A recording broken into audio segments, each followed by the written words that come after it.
We have a major update on Mitchell Robinson. Unfortunately, as many Knicks fans saw last night, Robinson re-injured that surgically repaired ankle, and after the game, he was seen wearing a walking boot, putting his status for the rest of the playoffs in question. We're going to break down exactly what happened, and we're going to let you know if he was actually injured or if he was targeted.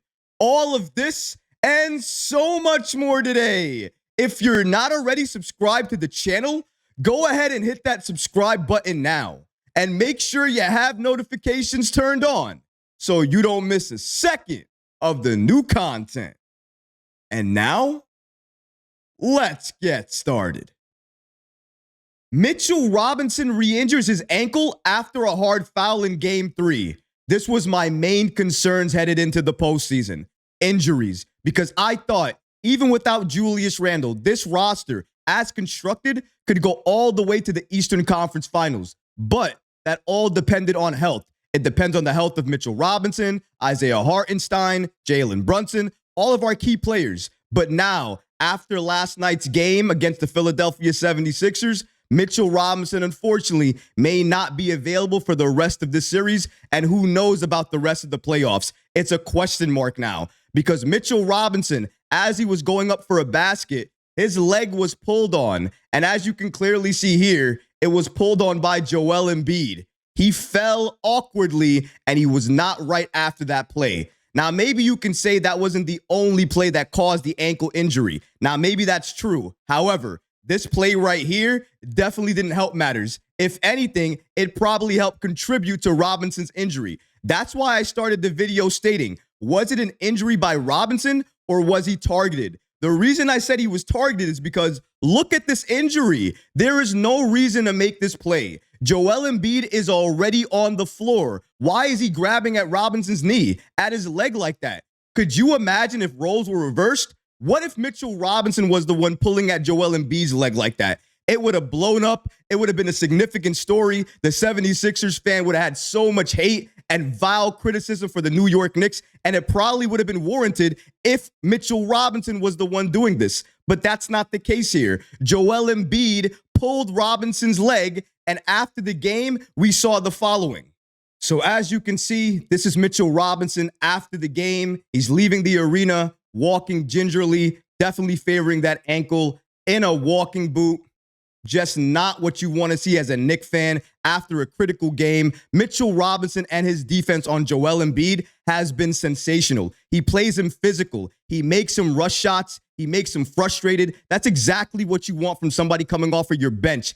Ihart sometimes gets into foul trouble, so you need Mitchell Robinson and the big minutes that he's able to play. Without him, we have to rely on Precious. And yes, Precious did play a few good possessions on Embiid, but a few good possessions is not an entire game. Mitchell Robinson is a game changer. He is a difference maker in this series. He's one of the key players for the Knicks in this series. The way he plays Embiid is magnificent. We need him, we need his defense, and we need him to put that fear in the opposing team. So when they're going to the basket, it makes them change their shot, and that way they miss. The Knicks get the rebound, and they push it up the floor. We need more stops. We needed more stops last night. One of the main reasons we lost that game is because we kept going shot for shot without being able to get a defensive stop and being able to put it on the 76ers. We could just not get it done. And Robinson being out and injured did not help at all. Shout out to Precious Achiuwa. I'm not trying to throw any shade at him. He did play well, but he's not Mitchell Robinson.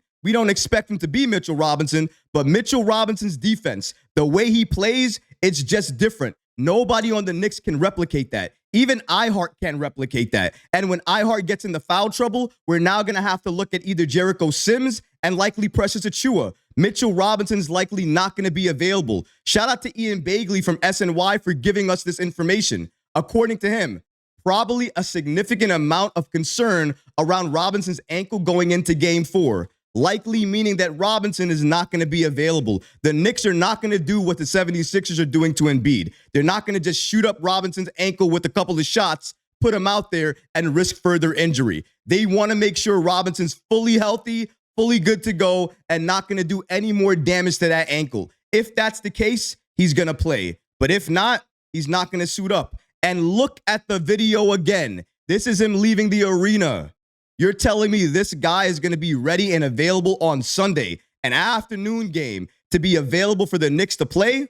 I don't think so. I'm thinking moving forward for the rest of the series, Mitchell Robinson will not play. We're going to have to rely on Precious Achiuwa. We're going to have to rely on iHeart. And we're going to have to rely on this Knicks team doing what they've always done. Next man up mentality, buying in, and making sure they take it to the 76ers. We need to take one game on the road and then go back to MSG and finish it all out. That's what the Knicks need to do. Hopefully they're able to do that in game 4. But now the job just got so much harder without Mitchell Robinson being involved. And that's a huge blow for the New York Knicks and their playoff dreams moving forward. Because let's say they get past the 76ers. Is Mitchell Robinson going to be healthy and available moving forward? If not, in my opinion, it's a huge blow. It hurts the Knicks, especially defensively, moving forward in the postseason. And in the postseason, your defense matters so much. Without having Mitchell Robinson, your defensive anchor, available, it's a tough blow for the Knicks.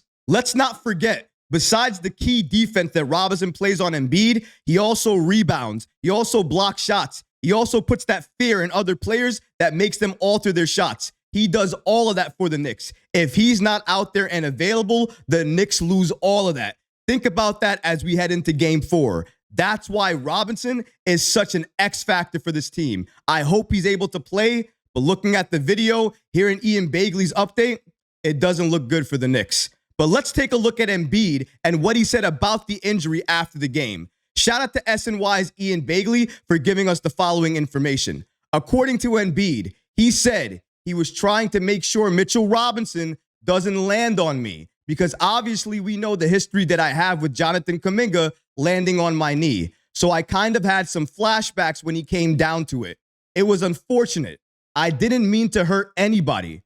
In those situations, I got to protect myself, because I've been in way too many situations where I'm always the recipient of the bad end of it. It's unfortunate. Does that sound like an apology?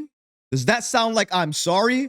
I get it's the playoffs, but you nearly pulled this man's leg off his body while you were on the floor. Not a basketball play, clearly not. And you look like you were pulling him towards you, not away from your knee. So how are you trying to protect your knee if you're pulling Mitchell Robinson towards you? That doesn't make sense. Your explanation doesn't make sense. You said it was unfortunate and you did not apologize. You did not take accountability. You didn't say, I'm sorry. What that tells me is you meant to do that. You meant to pull him by his leg. Now, maybe you didn't mean to injure him, but by pulling his leg, a big man, you being a big man yourself, think about if you were in that situation. Would you want somebody pulling at your leg like that?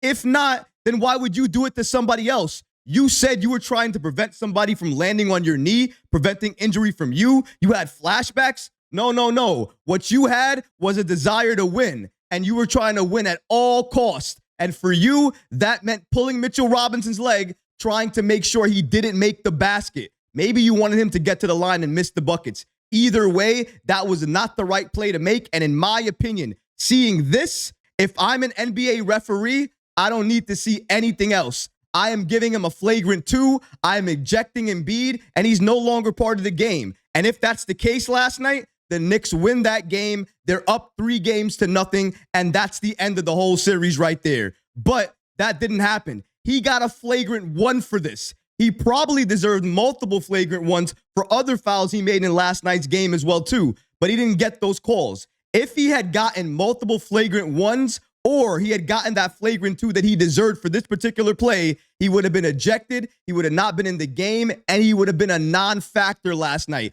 He would not have put up 50 points. The Knicks would have won that game. They would be up 3-0 right now, and it would have been the end of the series. It likely still is the end of the series, but the Sixers have a little bit more hope because they took game 3. Shout out to them, but no shout outs to the way Joel Embiid played. In my opinion, he was trying to hunt fouls and he was trying to throw his body into players, regardless what it meant to that other player. If he injured that other player, it didn't matter. If Mitchell Robinson went down with a serious injury here, which definitely could have happened because you're pulling at a big man when he's going up for a dunk in the air at his leg, if he came down really badly, he could have been out for the rest of the postseason and who knows for the rest of his career or potentially for next season. We don't know what could happen if you do something like this. So don't do things like this. You would think Joel Embiid, a big man in this league, would know better and not do something like this. But he was frustrated. Robinson was guarding him very well, and Robinson was about to dunk, score a point for the New York Knicks, but he didn't want that. He wanted to make Robinson's life a little bit more difficult and wanted him to earn it at the line, regardless of how he made him earn it, regardless of how the foul looked like. And that was how the foul looked like. Terrible. This is terrible officiating here. He should have been called for a flagrant 2 and not been part of the game. The fact that he was allowed to play the rest of the game after doing this type of foul is crazy. To answer the question I stated in the beginning, was he injured or was he targeted? In my opinion, yes, he got injured, but he got injured because he was targeted. He was targeted by Embiid. Clearly he was. This is not a basketball play. This is a play of, I'm about to get dunked on. They're about to score. I don't want to have either of those things happen. I'm going to stop it any way possible. And that was the way he chose to do it. I don't care about his response. I don't care about his explanation. I don't care about him having all of these knee injuries or all these other ailments anymore. It doesn't matter. This man scored 50. He did it by playing aggressively, physically, and in my opinion, absolutely dirty. You do not do plays like this, go off and win the game, and feel happy about that win. Feel good about that win. You never do. Flagrant 1? No way. I've been watching basketball for 20 plus years. I will bet everything I love that that play was not a basketball play, and it absolutely was a flagrant 2. Embiid should have been ejected. He should have never been in that game. The Knicks should be up 3-0, but you know what? It's all good. That's what you want to do? That's how you want to win? We're going to remember that. Game 4 is ours. You can do whatever you want to do. You can try to take out our best players. This Knicks team is built differently. Next man up mentality. Game 4, we are taking it to you. We are stealing that game. We're going back to MSG up 3-1. And then after that, let's see what the conversation is. Let's see what we talk about then. But I did not like that play last night. Shout out to Mitchell Robinson. I hope he gets better. I hope he recovers fast. I hope he can still be part of the Knicks and their postseason success moving forward. But right now, it's not looking good for Robinson and his status for the rest of the series. But what about you guys? What did you think about Robinson being injured last night? Did you think Robinson injured himself? Or do you think Joel Embiid targeted and injured Mitchell Robinson? Let me know in the comments below, guys, because honestly, I would love to hear from you. But that's going to do it for this episode. I hope you enjoyed it. And if you did, go ahead and smash that like button, leave a comment below. And of course, guys, please subscribe to the channel. Until next time, Knicks fans. Peace.